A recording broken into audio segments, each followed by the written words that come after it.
এজন্য ইসলাম আমাদেরকে শিখায় সালাত যখন শেষ বের হয়ে যাও, কাজে নেমে পড়ো। কাজে কোনো লজ্জা নাই, পরিশ্রমে কোনো লজ্জা আছে? যিনি রিক্সা চালায় এতে তার কোনো লজ্জা আছে? দিনমজুর, কুলি, ঠেলা গাড়ি চালায়, ছোট্ট ব্যবসা করে, এতে কোনো লজ্জা আছে? লজ্জা নাই। খেয়াল রাখবেন, লজ্জা হচ্ছে অলসতায়। লজ্জা কিসে? বিষ্ণু ঈসা ইসলাম বলেছেন, মা আকালা আহাদুন তুআমান ক্বাত্তু খায়রুম মিন আইয়াকুলা মিন আমালি ইয়াদি। নিজ হাতে উপার্জিত খাবারের চেয়ে, অর্থের চেয়ে শ্রেষ্ঠ খাবার পৃথিবীর কোনো মানুষ কোনোদিন ভক্ষণ করে নাই। চিল্লায় কোন সুবহানাল্লাহ।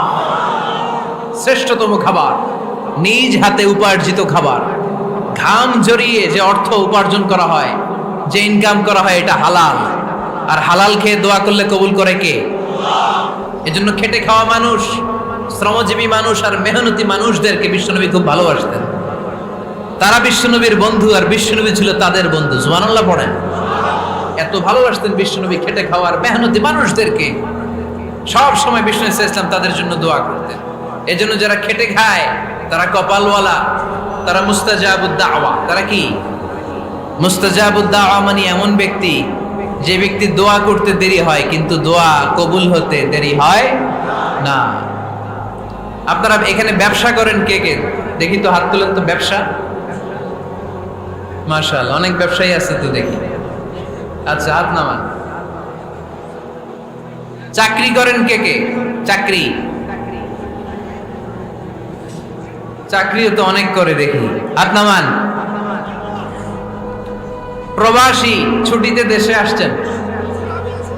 হুজুর আমি আছি। কই? আপনি দেখতে আসছেন?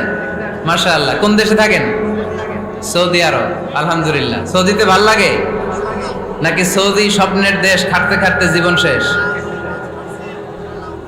ইনশাআল্লাহ। আচ্ছা, ইউনিভার্সিটির স্টুডেন্ট আছো কারা কারা দেখি? মাশাআল্লাহ, হাত নামাও। ক্লাস 5 থেকে ইন্টারমিডিয়েট পর্যন্ত পড়াশোনা করতেছো অথবা দাখিল আলিম পর্যন্ত, কারা কারা দেখি? মাশাআল্লাহ, হাত নামাও, হাত নামাও। একবারও যারা হাত তোলেন না এবার তারা হাত তোলেন। আন্নারা কি করেন? হ্যাঁ, বেকার।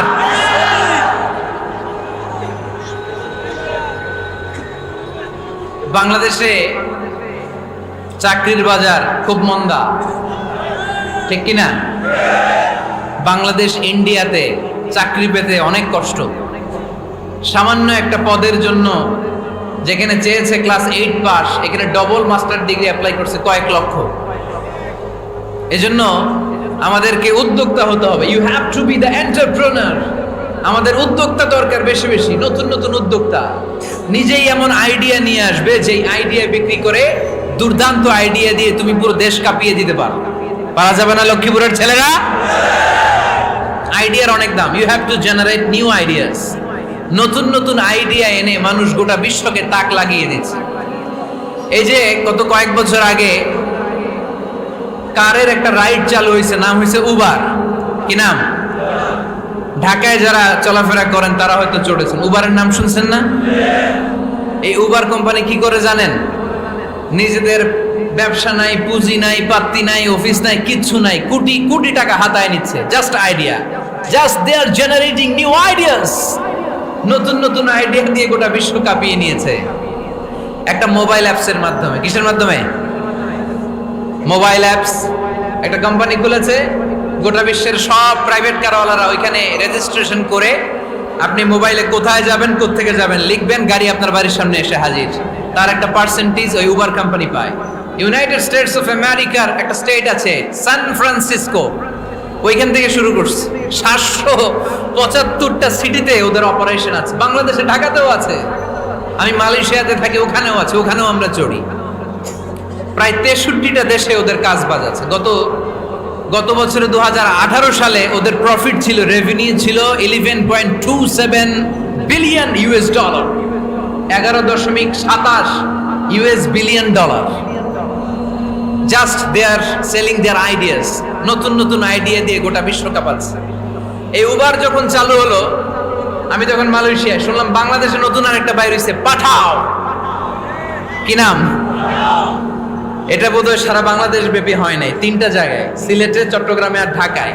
এরা আরো চালাক, বাংলাদেশের ছেলেপেলেদের মাথায় চিকন চিকন অনেক বুদ্ধি। এরা ভাবলো এই উবার দিয়ে আর আমরা কত আগাবো, আমাদের গাড়ি আরো ছোট করতে হবে। এরা মোটরসাইকেল রাইড দেওয়া শুরু করছে। জ্যামের শহর ঢাকা, চিপা চাপা দিয়া এরা আপনারা নিয়ে জায়গা মতো পৌঁছায় দেবে। তো এই যে উবারের পরে আমাদের ছেলেরা বানাইলো পাঠাও। এরপরে কত কিছু বানাচ্ছে ছেলেপেলেরা, আমি তো এগুলো দেখে অবাক। রকমারি.com নাম শুনছো? বিক্রয়.com নাম শুনছো? ঘরে বসে বসে কোটি কোটি টাকা হাতিয়ে নিচ্ছে তারা, just they are selling their ideas. যেহেতু আমাদের চাকরি কম, ওই চাকরির বাজারে আমরা লাইন দিতে চাই না, আমাদের মেধাকে খাটিয়ে খাটিয়ে আমরা নতুন তরুণ উদ্যোক্তা বানাতে চাই। চিল্লায় বলো ঠিক কিনা? উদ্যোক্তা যত বাড়বে ততই দেশের কল্যাণ হবে। মানুষ তাদের আইডিয়াকে কাজে লাগিয়ে গোটা বিশ্বকে তাক লাগিয়ে দিচ্ছে। আমরা আমাদের সমতল ভূমিতে চাষ করতে চাই না। মালয়েশিয়াতে একটা এলাকা আছে ক্যামেরুন হাইল্যান্ড, ওরা পাহাড়ের মধ্যে চাষাবাদ করে গোটা মালয়েশিয়ার খাদ্যদ্রব্যের অভাবকে মুক্ত করে দিয়েছে। পাহাড়ের মধ্যে ওখানে ফুলের বাগান, ক্যামেরুন হাইল্যান্ড প্রায় 6000 ফিট উঁচু, প্রচন্ড ঠান্ডা। এই ঠান্ডা পাহাড়ি হিল ট্রাক্স এরিয়াতে মালয়েশিয়ার এই ক্যামেরুন হাইল্যান্ডে ওখানে আছে ফুলের বাগান, আছে ফলের বাগান, আছে চায়ের বাগান, ওখানে মধুর চাষ হয়, ওখানে শাকসবজি চাষ হয়, ওখানে অনেক কিছু চাষাবাদ হয়। ওই ফলমূল শাকসবজি দিয়ে গোটা মালয়েশিয়ার 14টা স্টেটে যত শাক সবজি ফলমূল লাগবে ওরা আঞ্জাম দেয়। আর আমরা আমাদের সমতল ভূমিতে চাষ করতে চাই না। আমরা চাষাবাদকে খুব লজ্জা মনে করি, এটা ভুল আইডিয়া। আমাদের যে এলাকা যেই জিনিসের জন্য বিখ্যাত ওইটাকে আমাদের ব্র্যান্ডিং করতে হবে। লক্ষ্মীপুর কিসের জন্য বিখ্যাত? নারিকেল সুপারি। নারিকেল সুপারি যে পৃথিবীর কত মানুষ, ইন্দোনেশিয়ান লোকেরা মুড়ির মতো খায় নারিকেল আর সুপারি। তো এইটারে আমাদের ব্র্যান্ডিং করতে হবে। যেই দেশে যেটা আছে, যে এলাকা যেই পণ্যের জন্য বিখ্যাত ওইটা আমাদের ব্র্যান্ডিং করতে হবে। আমাদের আদমজির জুট মিল বন্ধ না? ভাওয়ানি জুট মিল বন্ধ। আমাদের পাট শিল্পকে ধ্বংস করে দিয়ে ইন্ডিয়া এখন ওই কটনের পাঞ্জাবি বানায়, জুট কটনের পাঞ্জাবি। আছে না নাই? পুরা বাংলাদেশের মার্কেট এই জুট কটনের পাঞ্জাবি দিয়ে সয়লাভ।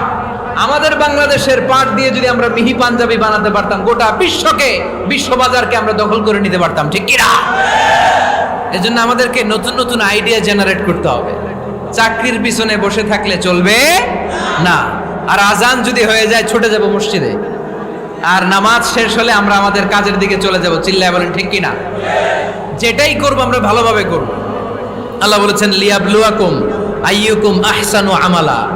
লক্ষ্মীপুরের ভাইয়েরা আওয়াজ করে উত্তর দেন, আওয়াজ করে উত্তর দিতে হবে। জান্নাতে যেতে হলে 100তে কত নাম্বার পেতে হবে? হ্যাঁ, হয় নাই 51। কি নাম তোমার? হ্যাঁ, ফরহাদ। জান্নাতে যেতে হলে 100তে আমার দরকার 51। 100তে কত লাগবে? ফাআম্মা মান সাকুলাত মাওয়াজিনুহু ফাহুয়া ফি আইশাতির রাদিয়া। সেদিন মিজানের পাল্লা যার ভারী হয়ে যাবে সে আনন্দ উৎসবে থাকবে। তো মিজানের পাল্লা ভারী হওয়ার জন্য 100তে আমার কত পাওয়া লাগবে? কত পাওয়া লাগবে?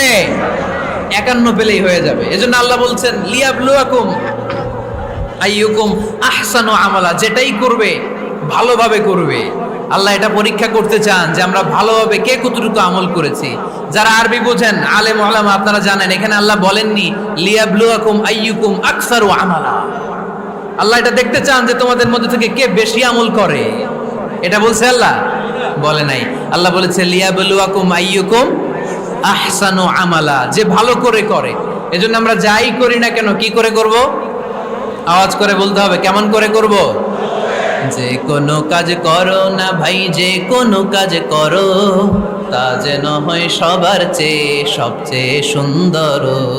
পড়েন, যে কোনো কাজ করো না ভাই, যে কোনো কাজ করো তা যেন হয় সবার চেয়ে সবচেয়ে সুন্দর। পড়েন, যে কোনো কাজ করো না ভাই, যে কোনো কাজ করো তা যেন হয় সবার চেয়ে সবচেয়ে সুন্দর। হোক না সেটা পড়া লেখা, রঙের ভাষায় ছবি আঁকা। পড়েন, হোক না সেটা পড়া লেখা, রঙের ভাষায় ছবি আঁকা, হোক না সেটা সামান্য কাজ কিংবা মহত্তর, তা যেন হয় সবার চেয়ে সবচেয়ে সুন্দর।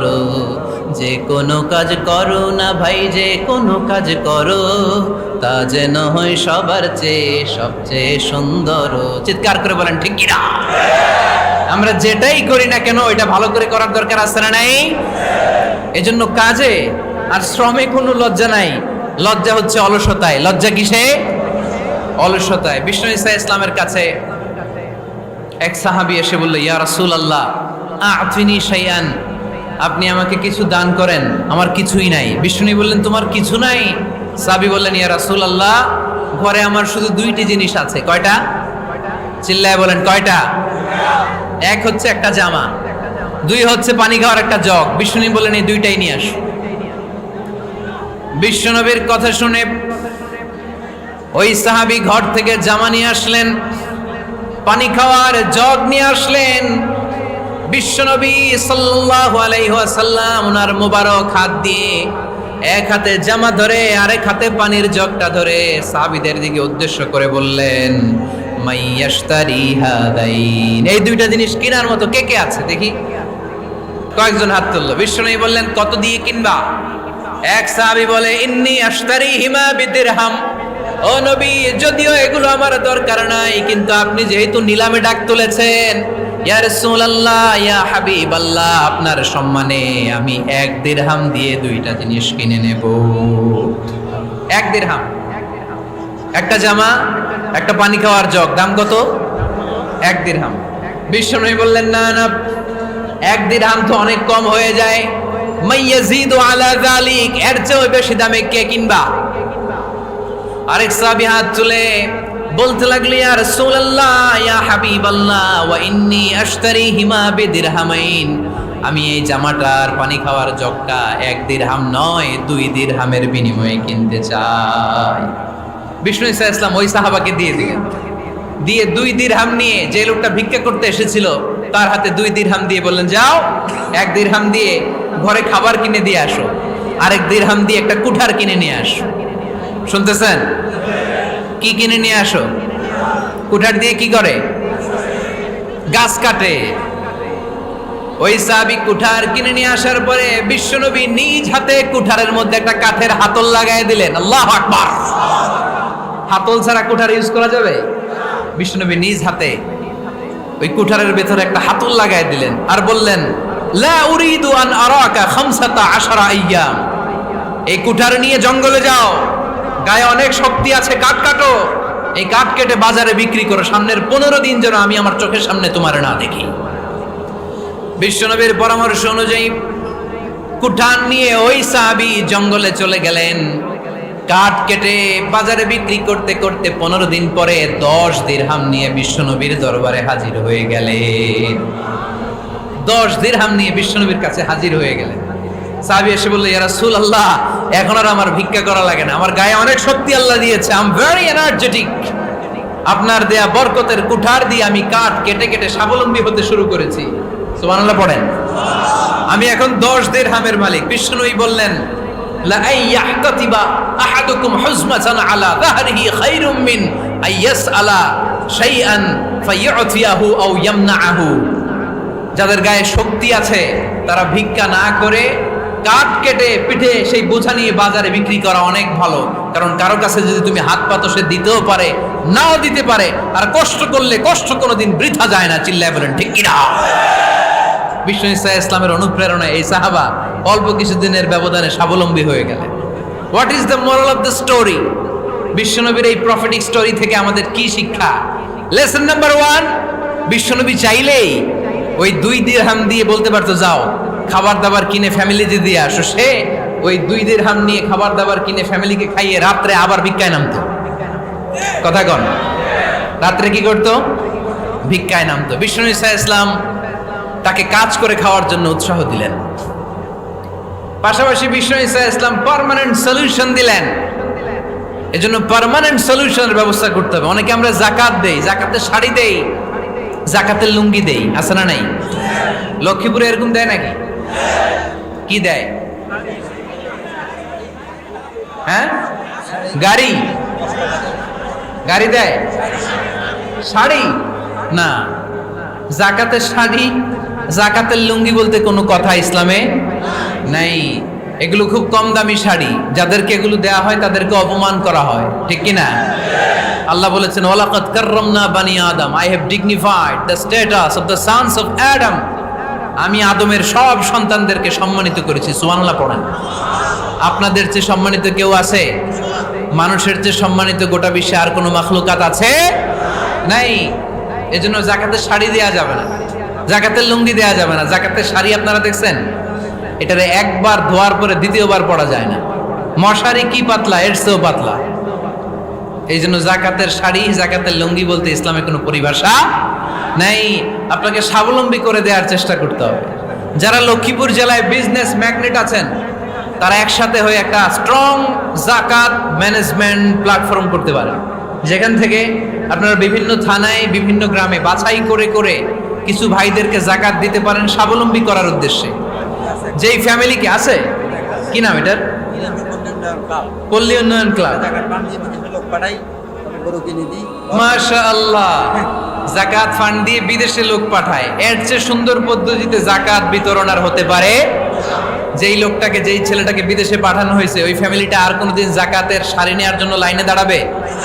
যেই ছেলেটাকে ওনারা অস্ট্রেলিয়ান গাভী কিনে দিছে, দুধ বিক্রি করে যেই ফ্যামিলিটা স্বাবলম্বী হতে শুরু করেছে, তারা আর কোনোদিন জাকাতের লাইনে যেয়ে দাঁড়াবে না।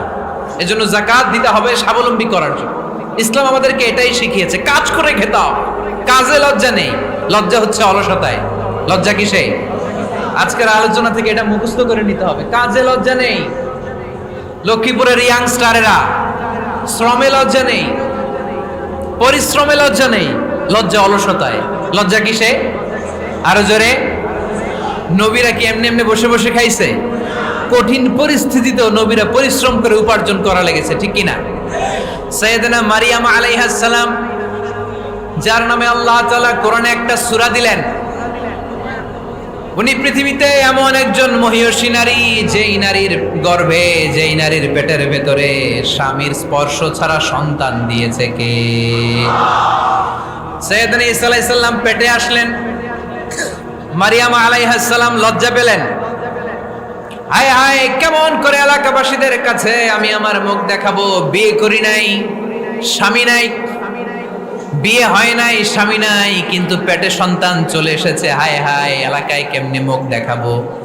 লজ্জায় পড়ে মারিয়াম আলাইহিস সালাম এলাকা থেকে চলে গেলেন। কি অবাক করে কাণ্ড! বাচ্চা ভূমিষ্ঠ হওয়ার জন্য, বড় হওয়ার জন্য 6 মাস 7 মাস লাগে নাই, পেটে বাচ্চা আসার সাথে সাথে বাচ্চাটারে বড় করে দিয়েছে কে? সাইয়েদাতুনা মারিয়াম আলাইহিস সালাম এবার বসে বললেন, বুঝতে আরম্ভ করলেন প্রেগন্যান্সির পেইন উঠেছে। হঠাৎ করে পেট থেকে বাচ্চা ভূমিষ্ঠ হয়ে যাওয়ার পরে উনি কাঁপতে আরম্ভ করলেন। ক্ষুধার চোটে খাবার কিছু নাই, সামনে ঝর্ণা, উপরে একটা খেজুর গাছ। সাইয়েদনা ঈসা আলাইহিস সালামকে কোলে নিয়ে মারিয়াম আলাইহিস সালাম মনে মনে ভাবে, হায় রে, কেউ যদি একটু খেজুর পেড়ে দিত, এই ক্ষুধার মুহূর্তে আমি খেজুর খেয়ে পেটের ক্ষুধা নিবারণ করতাম। রব্বুল আলামিন মারিয়ামকে উদ্দেশ্য করে আয়াত নাজিল করে দিলেন, ওয়া হুজ্জি ইলাইকি বিজিযিন নাখলাতি তুসাকিত আলাইকি রতবান জানিয়া। কোরআন সাক্ষী, হুজ্জি ইলাইকি বিজিযিন নাখলা, এর মানে হচ্ছে মারিয়াম, কেউ পেড়ে দিবে না, একটু কষ্ট করে হাতটা উঁচু করে খেজুরের ডালা ধরে ঝাঁকুনি মারো, টসটসে কাঁচা পাকা খেজুর নিচের দিকে পড়বে, তারপর তুমি তুলে খাবে। সুবহানাল্লাহ পড়েন। আল্লাহ চাইলে অটোমেটিক্যালি কারামাত হিসেবে খেজুরগুলো নিচে ফেলতে পারতেন না? কথা কন, খেজুরগুলো অটোমেটিক্যালি নিচের দিকে পড়ছে? পড়ে নাই। আল্লাহ শিক্ষা দিয়েছে, যেই পরিস্থিতিতে থাকো না কেন, তোমাকে শ্রম ব্যয় করে, কষ্ট করে তোমার উপার্জন করতে হবে, রিজিকের বন্দোবস্ত করতে হবে। চিল্লায় বলেন ঠিক কিনা? ইসলাম আমাদেরকে এটাই শিখিয়েছে, কাজে লজ্জা নাই।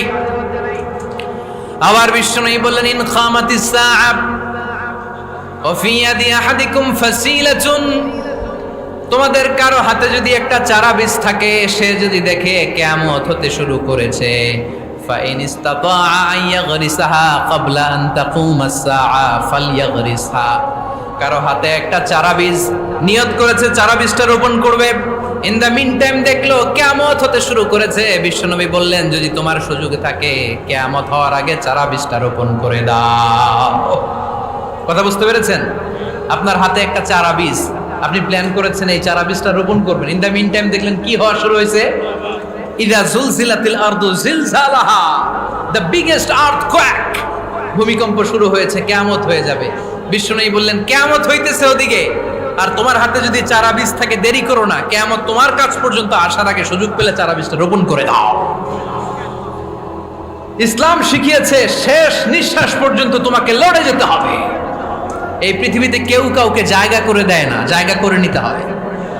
এই পৃথিবীটা, the life is not a bed of roses, এটা ফুল বিছানো কোনো ফুলসজ্জা নয়, এটা কণ্টকাকীর্ণ। কেউ আপনার স্পেস করে দিবে না, কেউ আপনাকে সুযোগ করে দিবে না, কেউ আপনার জায়গা করে দিবে না, বরং আপনি জায়গা করে নিলে টাইনা নিচে নামাবে।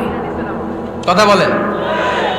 এজন্য কখনো অলসতাকে স্থান দেয়া যাবে। রাসূল বাত্তালি দুক্কানু শয়তান, অলস মস্তিষ্ক শয়তানের আড্ডা। অলস যদি কেউ থাকে এটারে টেনে বেঁধে কাজে নামাবেন, পারা যাবে? আলহামদুলিল্লাহ লক্ষ্মীপুরে এরকম অলস ছেলে পেলে নাই।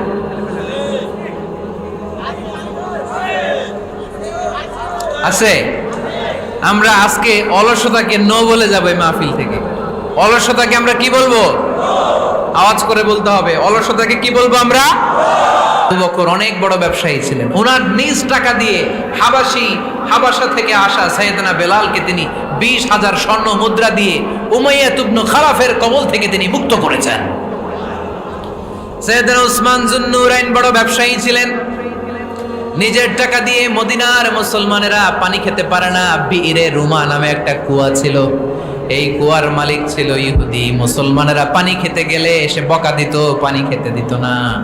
বিশ্বনবী বললেন, আমার সাহাবীদের মধ্যে এমন কি কেউ নাই নিজের অর্থায়নে বীরে রুমা কিনে মুসলমানদেরকে দিয়ে দিবে?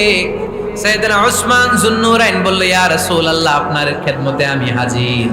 মুহূর্তের মধ্যে সাইয়েদনা উসমান যুন্নুরাইন নিজের অর্থায়নে বীরে রুমাটা কিনে মুসলমানদের জন্য সদকা করে দিয়েছে।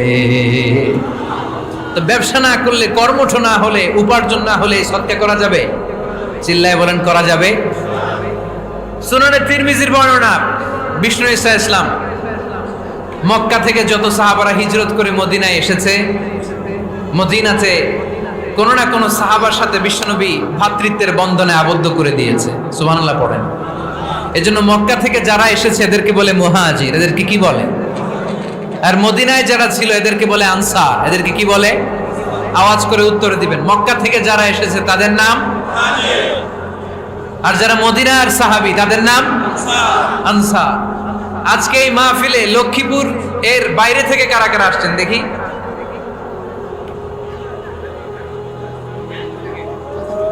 মাশাআল্লাহ, মাশাআল্লাহ, অনেক আসছে।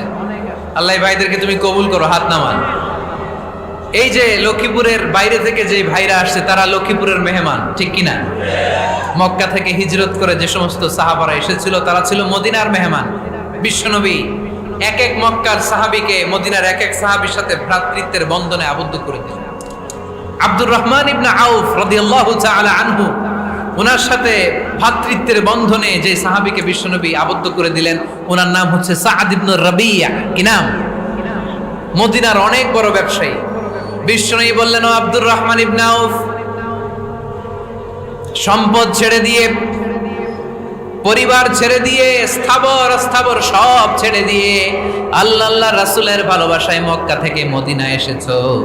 মদিনায় তোমার চিন্তা নাই, সাদ ইবনে রবিকে আমি তোমার ভাই বানিয়ে দিলাম। সাদ ইবনে রবি তোমার আপন ভাইয়ের মতো। সাদ ইবনে রবি বলল, আব্দুর রহমান, জীবনে তোমারে কোনোদিন দেখি নাই, তোমারে আমি চিনি না, তোমার নাম শুনি নাই, কিন্তু বিশ্বনবী তো তোমার দায়িত্ব আমাকে দিয়েছে। আমার যে বড় ধনী মদিনার মধ্যে দ্বিতীয় কেউ নাই। আজ থেকে তুমি আমার ভাই, আজ থেকে তুমি আমার কি? আল্লাহ আমাকে যত সম্পত্তি দান করেছে তার অর্ধেক সম্পত্তি আমি তোমার নামে দিয়ে দিলাম। ও আব্দুর রহমান ইবনে আউফ, শুধু তাই নয়, রব্বুল আলামিন আমাকে 2 জন স্ত্রী দিয়েছে। কয়জন? তুমি দেখো আমার কোন স্ত্রীকে তোমার বেশি ভালো লাগে, যার নাম তুমি বলবে সাথে সাথে আমি তারে তালাক দিয়ে দিব। তার ইদ্যত পালন শেষে তুমি তাকে বিয়ে করে তোমার সাথে নিয়ে যাবা। সুবহানাল্লাহ পড়ে। কারণ বিশ্বনবী তোমার দায়িত্ব আমার কাছে দিয়েছে, তুমি আমার ভাই, আমি মদিনার সবচেয়ে বড় ধনী, আমার অর্ধেক সম্পদ আমি তোমারে দিয়ে দিব, আমার দুই স্ত্রীর এক স্ত্রীকে তোমারে দিয়ে দিব। সাইয়েদনা আব্দুর রহমান ইবনে আউফ এই কথা শুনে অবাক হলেন। অবাক হয়ে উনিও এক অবাক কথা বললেন। উনি বললেন, লা হাজাতা লি ফি ইয়া আখি, ও আমার প্রাণের ভাই, তোমার কথা শুনে আমার হৃদয়টা ভরে গিয়েছে, কিন্তু তোমার সম্পদেরও দরকার আমার নাই, তোমার স্ত্রীরও দরকার আমার নাই।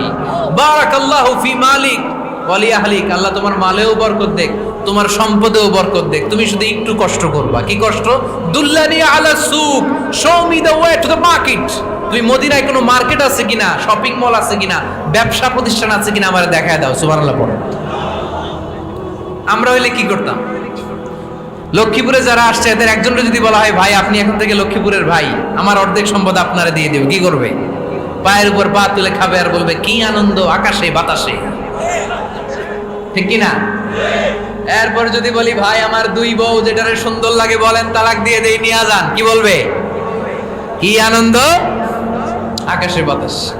আল্লাহ রাসূলের সাহাবী আব্দুর রহমান ইবনে আউফ বললেন, লা হাজাতা লি ফি, আমার দরকার নেই। দুল্লানি আলা সুক, just show me the way to market, এখানে মার্কেট কই আছে দেখায় দাও। অবাক হয়ে গেলেন সাদ বিন রবি, বললেন, ও আব্দুর রহমান ইবনে আউফ, ঠিক আছে তুমি যদি নিতে না চাও তোমারে আমি জোর জবরদস্তি করব না। শুনে রাখো, মদিনাতে ইহুদিদের কয়নুকার একটা বাজার আছে। এই কথা বলার সাথে সাথে আব্দুর রহমান ইবনে আউফ চলে গেলেন। এর পরের দিন অল্প কিছু পনির আর ঘি দিয়ে ব্যবসা শুরু করলেন। পনির আর ঘিয়ের ব্যবসা করতে করতে করতে করতে ব্যবসায় তিনি এত লাভ করলেন, উনি বললেন, আমি যদি কখনো মদিনার বালুর মধ্যে হাত দিতাম ওই বালুটারও সোনা বানায় দিত কে? দুল্লানি আলা সুক, লক্ষ্মীপুরের কর্মঠ যুবক ভাইরা, এই আব্দুর রহমান ইবনে আউফ আমাদের প্রেরণা। উনি অন্যের ঘাড়ে পাড়া দিয়ে খেতে চায় নাই, আরেকজনের উপর ডিপেন্ডেন্ট বা নির্ভরশীল হতে চায় নাই। তিনি স্বাবলম্বী হওয়ার শিক্ষা লেসেন কিয়ামত পর্যন্ত গোটা বিশ্বের যুবকদের জন্য রেখে গিয়েছে। চিল্লায় বলো ঠিক কিনা? দুল্লানি আলা সুক, show me the way to market. Market কোথায় দেখাও। পনির আর ঘি নিয়ে ব্যবসা করতে করতে কয়েক মাসের ব্যবধানে ইতিহাস সাক্ষী সাইয়েদনা আব্দুর রহমান ইবনে আউফ মদিনার বিশাল বড় বিজনেস ম্যাগনেটে পরিণত হয়ে গেলেন। চিল্লায় পড়েন আল্লাহু আকবার। এজন্য ব্যবসার ভিতরে বরকত ঢুকিয়ে দিয়েছে কে? বিষ্ণুই বললেন, আত-তাজিরা সাদুকাল আমিন মা'আন নাবিয়্যিন ওয়াস সিদ্দীকিন ওয়াশ শুহাদা'i ওয়াস সালিহিন। আমানতদার ব্যবসায়ী তারা সাধারণ কোনো মানুষ নয়, কিয়ামতের দিন নবীদের সাথে হাসর হয়ে যাবে। আপনারা যারা ব্যবসা করেন, এটা সাধারণ বিষয় নয়। বিষ্ণু সাল্লাল্লাহু আলাইহি ওয়াসাল্লাম নিজেও ব্যবসায়ী ছিলেন। ওনার জীবনের প্রথমে তিনি খাদিজা রাদিয়াল্লাহু তাআলা আনহার ব্যবসার স্টাফ হয়ে কাজ শুরু করেছেন, এরপর নিজে ব্যবসা শুরু করেছেন। এরপরে খাদিজাতুল কুবরা রাদিয়াল্লাহু তাআলা আনহা সব সম্পত্তি বিয়ের পরে বিশ্বনবীর পায়ের সামনে ঢেলে দিয়েছেন।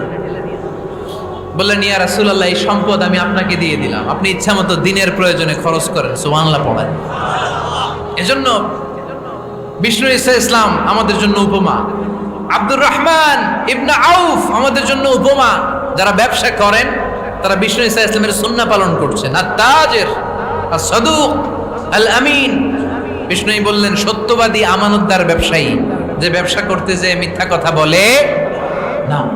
অনেক ব্যবসায়ীরা আছে পণ্য চালানোর জন্য মিথ্যা কথা বলে আর কসম কাটে, আছে না নাই? আহা, এমনটা করা যাবে? সকালবেলা স্ত্রীরে বলে, এই গরুগুলা বিক্রি করবো, তুই একটা দাম কত কমো? স্ত্রীরে শিখাই দিচ্ছে, এই গরুর দাম তুই 40,000। তো বউ বলে ঠিক আছে, দাম কইলাম 40,000। তো এরপরে বাজারে যখন গরু বিক্রি করতে যায়, একজন যখন বলে যে ভাই এটা 30,000 টাকা দিয়ে কিনবো, কয় ভাই আল্লাহর কসম সকালে একজন 40,000 দাম কইছে, আমি দেই নাই। আছে না নাই? কৌশল করে। বউরে শিখাইছে সকালে, কই তুই দাম কর 40,000। তো বাজারে যে সকালে একজন দাম করছে, দাম করে কইছে 40,000 দেই নাই, আপনারা 30,000 কেমনে দেই? এরকম ডাকাইতে আছে না নাই? আলহামদুলিল্লাহ লক্ষ্মীপুরে এরকম লোকজন নাই। আরে নাই, আমি কই নাই, এরা কই আছে। লক্ষ্মীপুরের মানুষ খুব ধার্মিক, আমি জানি। লক্ষ্মীপুর, নোয়াখালী, ফেনী এই বেল্টের লোকজন খুব আল্লাহওয়ালা। এদের মধ্যে আল্লাহওয়ালার সংখ্যা বেশি, এখানে আলেম ওলামা বেশি, এখানে মসজিদ মাদ্রাসা বেশি। এই জন্য এই জেলাগুলোতে আল্লাহর রহমতও বেশি। আল্লাহ তুমি এই জেলার ছেলেবেলাদেরকে, এই জেলার লোকদেরকে তুমি কবুল করো, মা বোনদেরকে তুমি কবুল করো। সম্মানিত ভাইয়েরা, এজন্য আজকের মাহফিল থেকে আমরা যেটা শিখলাম সেটা হচ্ছে পরিশ্রমে কোনো লজ্জা আছে? আমরা কাজ করে খাবো, ঠিক কিনা? Never underestimate any job. যুবক ভাইয়েরা, লক্ষ্মীপুরের যুবক ছেলেরা শুনতেছ? এরকম আওয়াজ করতে হবে, কান খাড়া করে শোনো। Never underestimate any job.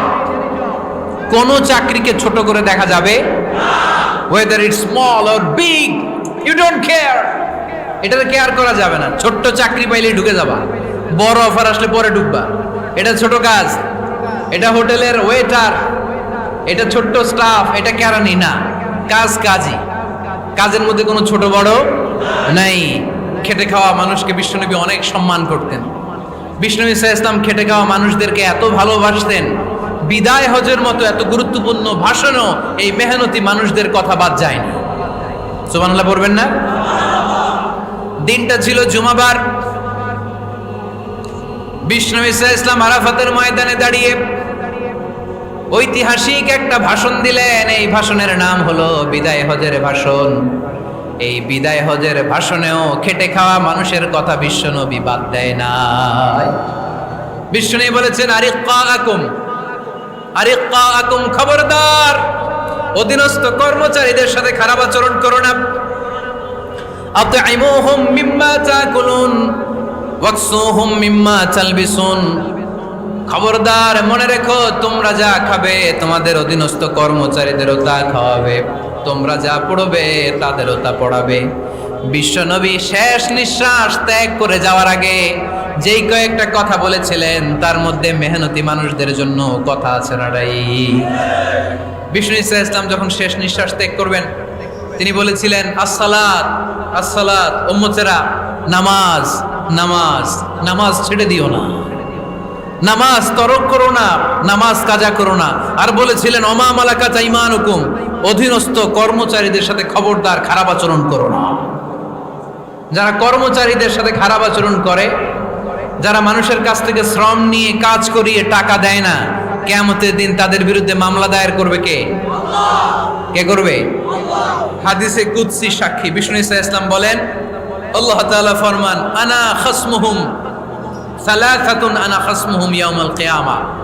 তিন শ্রেণীর ব্যক্তির বিরুদ্ধে আল্লাহ বলেন, আমি নিজেই কিয়ামতের দিন মামলা দায়ের করব। I will be against them in the day of judgment. Three categories of people, I will be against them in the day of judgment. তিন শ্রেণীর লোক কিয়ামতের দিন তারা ছাড় পাবে না।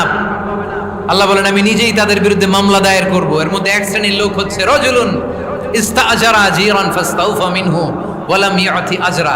একজন শ্রমিক ভাড়া করে তার কাছ থেকে কাজ নিয়েছে কিন্তু তার পারিশ্রমিক আদায় করে নাই।